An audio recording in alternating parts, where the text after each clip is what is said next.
की ममता। एक अच्छा सा परिवार था जिसमें एक बूढ़ी माँ रहती थी। वह बहुत ही समझदार बूढ़ी थी। अपने बेटा को जी जान से भी ज़्यादा मानती थी।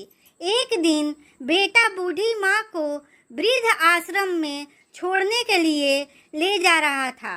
इस माँ का यही इकलौता बेटा था जिसके लिए इस माँ ने जीवन भर संघर्ष किया।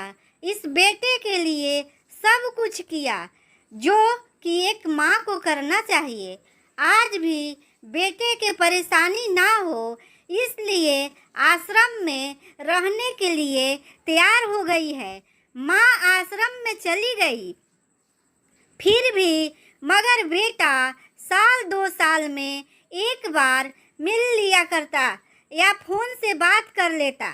समय बीतता गया। एक दिन बूढ़ी माँ का तबीयत बहुत खराब हो गया। अपने बेटे को बहुत याद कर रही थी और याद करते करते फोन की और बोली, बेटा जल्दी आ जाओ, तुम्हारी माँ बहुत सीरियस है। बेटा जब अपनी बीमार माँ के पास पहुँचा तब वह अपनी आखिरी सांसें गिन रही थी। बेटे ने अपनी माँ से उनकी आखिरी इच्छा पूछते हुए कहा, माँ मैं तुम्हारे लिए क्या कर सकता हूँ, बताओ।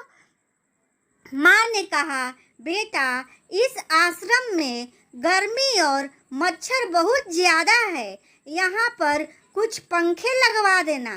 फ्रिज ना होने की वजह से यहाँ पर हम बूढ़ों को कई बार भूखे पेट ही सोना पड़ता है, क्योंकि किसी के दिया हुआ खाना खराब होने से नहीं बचा पाते। तो इस आश्रम के लिए 1-2 फ्रिज भी खरीद देना।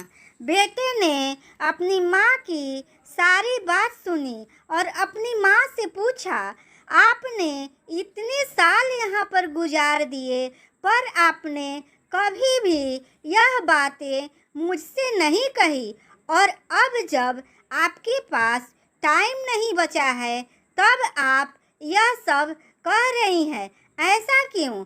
माँ ने बेटे को जवाब देते हुए कहा, बेटा मैंने गर्मी, भूख, पीड़ा सहन कर ली, लेकिन मुझे पता है जब तेरे बच्चे तुझे यहाँ पर छोड़ कर जाएंगे तब तू यह सब सहन नहीं कर पाएगा। इसलिए तेरी सुविधा के लिए मैं तुझे यह सब लगाने के लिए कह रही हूँ। इस कहानी से यही शिक्षा मिलती है कि माँ की आखिरी लाइन किसी भी बेटा या बेटी के आंखें खोलने के लिए सक्षम है। इतिहास अपने आप को दोहराता है। अगर आप चाहते हैं कि आपके साथ अच्छा व्यवहार हो तो आपको भी दूसरे के साथ वैसा ही करना होगा। हमेशा बड़ों को सम्मान दें और सेवा करें। ये कहानी कैसी लगी प्लीज़ कमेंट में ज़रूर बताइएगा और चैनल को सब्सक्राइब भी कर दें।